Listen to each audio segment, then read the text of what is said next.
what is assertiveness? We need to understand the definition of assertiveness. And there are certain things that I've put in there, for us to understand what is it, what it is not, and the differences between, aggressiveness, assertiveness, and also being passive. You know, I call it as AAP, aggressive, assertive, and passiveness.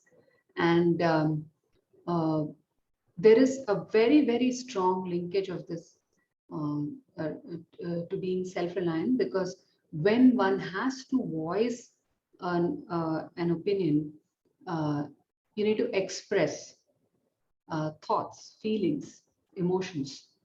And when this is expressed in a very explicit way, um, without really hurting anyone, with sort of taking them along with you, it's like sort of also defining what assertiveness is.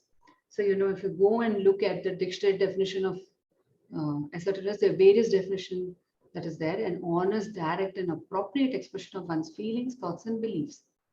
So each one of us have different feelings, different thoughts, different beliefs. But if we are able to honestly express it, it's actually an act of being self-reliant too, because I've been saying expression of thoughts is one of the ways of self-care. Even if you are able to express thoughts, you're also taking care of yourself, which then leads to self-esteem, which leads to self-acceptance, which leads to self-identity, which leads to all of those S's that we've spoken about.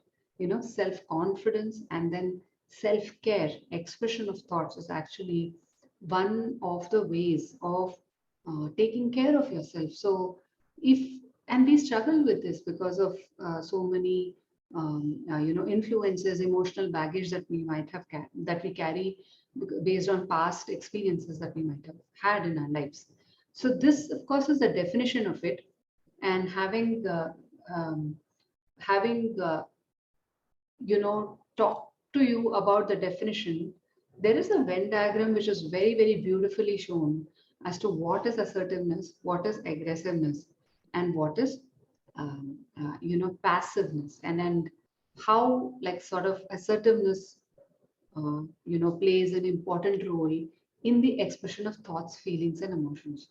And I'd like you to have a look at it. It sort of summarizes uh, so aggressive, passive, and assertiveness. So it's like the common area in between where you're able to sense your needs, express your needs, and at the same time also be very sensitive to others' needs, and are able to express that too in a polite and a firm way. So this is a very beautiful sort of, also tells you just by looking at the diagram as to what an assertiveness is, right? So having said that, there is a difference between aggressiveness, assertiveness, and passiveness. And people generally think that being aggressive is the way to go. If you want to control situations, if you want to take charge or if you want to get something done, you have to show aggression. You have to be loud. You have to, and only then it works. And is also sort of linked to being masculine.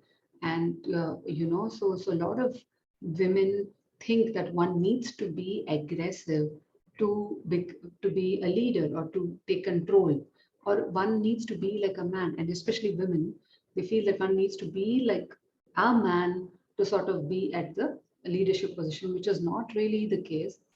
To talk further about it, very beautiful, very simply put, here is the difference between AAP, which is aggressive, assertive, passive, is that you're not really you're standing up for yourself, or expressing yourself without hurting others' bodies or feelings, and hurting others' bodies or feelings to express yourself or get what you want. So see, primarily what you're saying is, it's basically this: your needs. You're expressing your needs, but the way you express your needs can be in different forms. It can be an aggressive way of doing it, or it can be a totally passive and indirect way of doing it. And at the end of it, your needs don't get expressed. And neither are you able to meet your needs? Neither are you able to meet others' needs. So if you're, that's what is the essence of it. So not standing up for yourself or expressing your wants or needs is the passive way of doing things. And if you're any one of it, you just go ahead and type that in the comments box saying, what are you? Are you an aggressive kind? Are you an assertive kind? Are you a passive kind? And so there is actually a scale. There is actually an assertive scale. And when you join my course, you're going to be taking an assertiveness test to sort of for you to understand where are you, how assertive are you in that scale. Are you aggressive? Are you passive? Are you passive aggressive? So there is a scale. And once always it's good to understand where are you on that scale, and then accordingly maneuver yourself during situations. So it's all about awareness, and then finally taking those actions for you to correct yourself to for success, right? For success, if it's required, we might want to do that, right? So this is the difference that's come out very clearly, and this is the scale that I was talking to you about. So the assertiveness scale, there is something, the assertiveness thing is like in the Venn diagram comes right in between passive aggressive and really aggressive. And there is this martyr and there is this passive person who is totally subdued in whatever he or she is doing. So we need to be able to assess where is it that we fall in the scale. Are we too much to the right, too much to the left, or are we like closer in between? Where are we?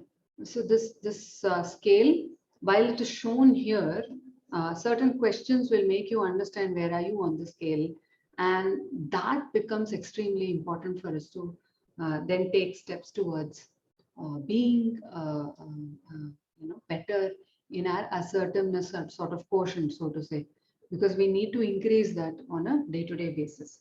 So having said that, so what it is not is something I want to also deal with. What assertiveness is not and what it is. Okay. So you can of course type in your own comments on what you feel it is not, and along with that you can also type in as to what you feel it is. Okay. So this will help, and I'll be looking at all the comments. So just to do that. Okay. And having said that, let me make you understand what it is not. So it is not as aggressiveness, assertiveness is not about winning, it's not about losing, or it is not about fighting.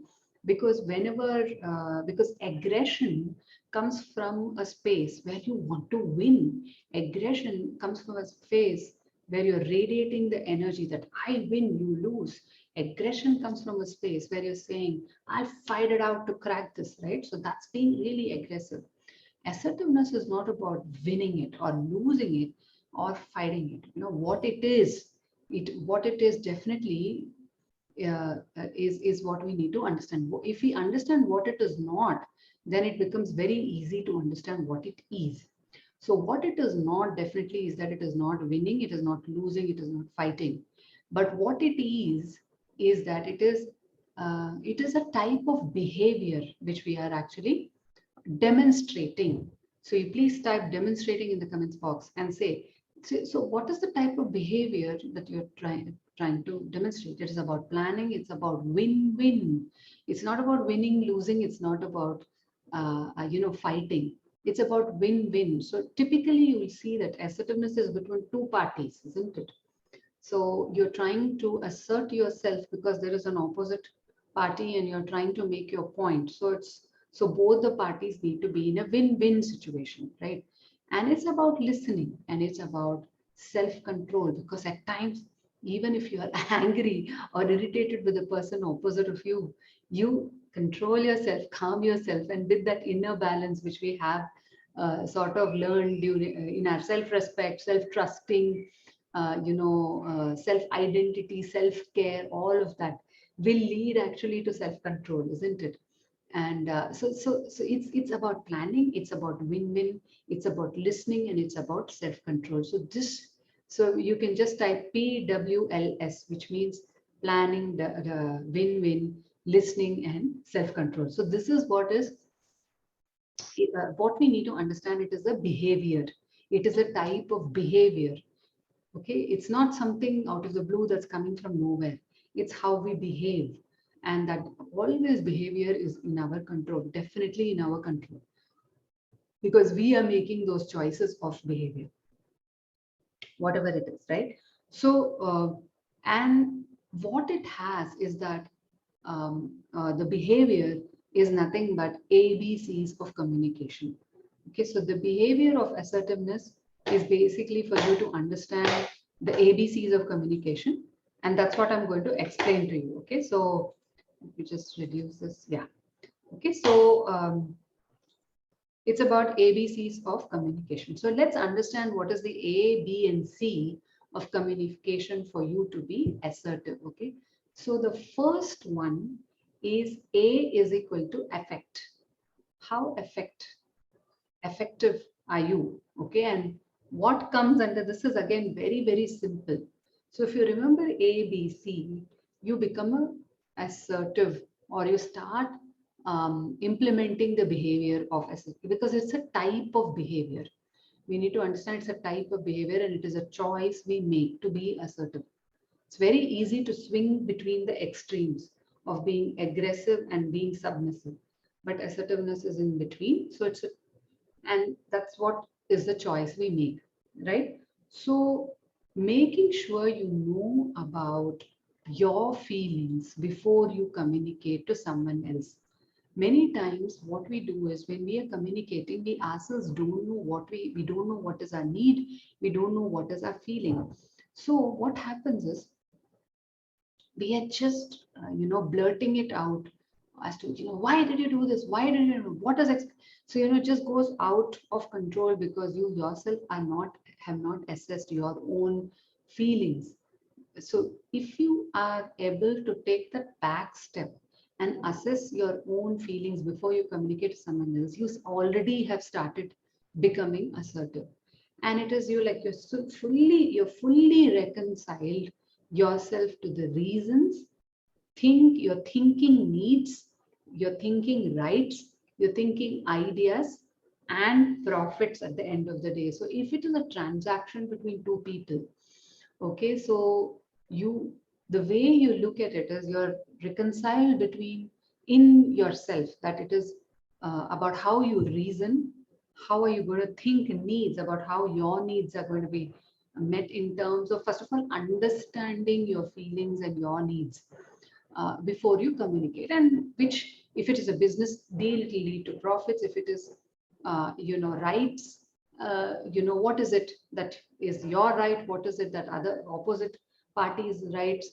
And if it is of ideas, you come up with certain ideas, the other party comes up with certain ideas, and you have a win-win kind of a proposition. So first, as I said, ABC of effectiveness, of assertiveness. A is the effect, which is nothing but making sure you know about your feelings before you communicate to someone else. Yeah. Then the B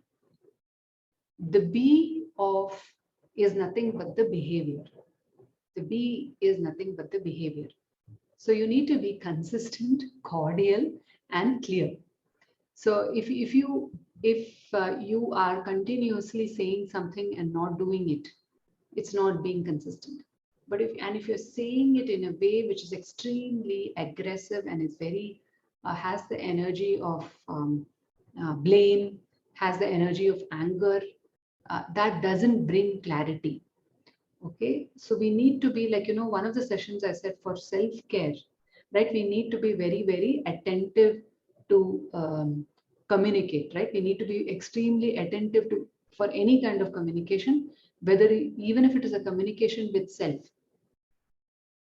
isn't it? So why I'm saying communication with self is that there you're able to understand your needs and your feelings before you communicate. And if in case you're not feeling very good about something, take that step back and analyze and see, evaluate and see what is it that you need to communicate. Are you thinking needs? Are you thinking rights? Are you thinking ideas? And therefore, like sort of bringing a sort of a win-win situation. So we need to be very, very involved and attentive to communication, and of the opinion that it will work out. So every time when you go and speak to people, we need to go with the opinion that it will work out. So if there is one thing that doesn't work out, it will be something else that will work out. Always, if you go with this kind of an attitude, then the behavior that you exhibit will be similar, which is cordial, which is clear, which is attentive, and you will be surprised with the kind of creative ideas that you come up with. You will be surprised with the creativity and finally the productivity that it brings in. So sometimes you're not sure of anything, but if you go with this attitude with a little bit of preparation on what are your needs, are you thinking your needs, are you thinking of the rights, are you thinking of how it's going to help both the parties, and are you consistent, it'll lead to being clear and cordial, and people will think that you are very extremely responsive because you actually want to help, which is what I was trying to talk about in terms of self-care and selfishness. The difference between self-care and selfishness, where I spoke about, if you go with the intention of wanting to help, then these things will come out as very creative ideas will just flow in. You will experience this, right? So that's the B. And finally, the C. So we talked about A, B, C of assertiveness, right? So A is the effect, B is the behavior, and C is the cognition. What do you mean by cognition? Is nothing but knowledge. So you go with your mind in it, you go with your head in it.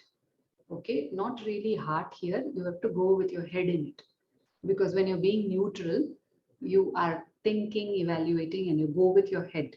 So what do you mean by that? You use your head to understand the needs, ideas, and rights. As I already explained, needs, ideas, rights. Your needs, your ideas, your rights. The other person's needs, the other person's ideas, and the other person's rights. This fosters respect. And we may not win, but only win here is better understanding. You see, at the end of the deal, you may not win, it's okay, but what you would have attained is a better understanding between the two of them, and maybe if not today, tomorrow something will happen. So it's always sort of a long-term relationship and a long-term journey that we're thinking of, rather than a short, even if it is a business deal, you always think of a long-term business deal, isn't it? So you may not win that deal at that point of time, but the only win is better understanding, asking those critical questions, understanding your needs, ideas, rights, and the opposite person's needs, ideas, and rights. So which the result, what happens is this, right? What happens is this, the Venn diagram. What happens is your needs, others' needs, you're able to gauge both, and you actually become a very assertive individual who's cordial, paying attention, and is also demonstrating self-care, demonstrating self-respect with that inner balance. And with this, all these concepts, by now you would have understood, that you will automatically start communicating in a very objective way, right? So this is about the ABC of assertiveness. Okay, so coming to the end of this particular session, very simple session, but what I'm going to be doing is, if you join my course, I'm going to be asking you to take an assertiveness test, because each one of us have a different levels of intensities of assertion, and if you know where you fall in the scale of assertiveness, you will be able to maneuver yourself accordingly. And that's the case. See, that's another peel peeling the onion that I keep talking about, because it's always an emotional journey. And which leads to later on actions.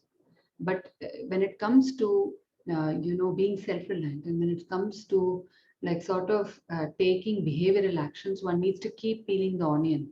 So here we are, and we're reaching the final AA charge 17, where we will understand what is the affirmation today and what's the action. So Ralph Waldo's quote is again a very beautiful one here. A great man is always willing to be little, because when you are assertive, there may be at times that you need to be little. It may not be, all their voice, loud and like an aggressive person is. You may not be seen or visible as much, but if you're respected, from inside, over a period of time, people will come to you for a long-term kind of a relationship, right? A business relationship, even in your office. These are all not easy things. It's easy to lecture and talk about it. Definitely, it's easier to do that. But when an implementation of it happens, we need to take it step by step, right? So the affirmation today is: I demonstrate assertiveness. I ask for and receive what I need by making simple positive requests. And we will say it together. 3, 2, 1. I demonstrate assertiveness. I ask for and receive what I need by making simple positive requests. And the assignment for you today is: ask for what you want and rehearse that. Okay. See, not getting what you asked for as a valuable learning experience, and take ownership. So even if you've asked for something and you've not got it, it's okay. Take that as an experience. See what else you can do to negotiate, and you then take ownership. For whatever that you ask for, or whatever that you have not received. Even for that, you take ownership, right? So can we just do a little bit of a affirmation together, or you can even post it in the comment box out there. But we can do this together. I demonstrate assertiveness. I ask for and receive what I need by making simple, positive requests. So let's do this. 3, 2, 1. If you are in an office setup and you're not able to, say it there, you can even type it there in the comment box. But it'll be great if you can just unmute yourself and do that. Yeah. So I demonstrate assertiveness. I ask for and receive what I need by making simple positive requests. So I'll go 3, 2, 1, and let's do that. Okay. 3, 2, 1. I demonstrate assertiveness. I also ask for and receive what I need by making simple positive requests. Lovely. So it was well coordinated. So one person. So we'll do it 2 more times, and then we will call it a day. And please look at the assignment for you to join tomorrow's class at 5 p.m. Tomorrow's is about another topic which I will, let you know tomorrow. Okay. So let's do this again. 3, 2, 1. I demonstrate assertiveness. I Ask for and receive what I need by making simple, positive requests. Beautiful. One last time. 3, 2, 1. I demonstrate assertiveness. I ask for and receive what I need by making simple, positive requests. Beautiful. So try to look at all the assignments that we have done from day 1 to day 17. In fact, you can make an Excel sheet of that and start taking those as something that you need to implement on a day-to-day basis for yourself. That itself will become a book for you, in some sense, a little book for you on self-reliance. Okay. So assertiveness it is for today. And tomorrow's topic is going to be on social identity and how it's linked to self-reliance, and what are the other aspects that comes into social identity. Because we started off day 1 talking about thriving society, and how self-reliance is actually non-conformity. We spoke about non-conformity and how non-conformists are actually part of thriving society, and how they actually flourish in a thriving society. So we will talk about social identity tomorrow, 5 p.m. and be there and practice each of these affirmations and assignment from day 1 to day 17. Thank you so much for being here, and for contributing to the vision of helping 100,000 women become self-reliant. Thank you. Take care. Bye-bye. Sure. Thank you, Preetha.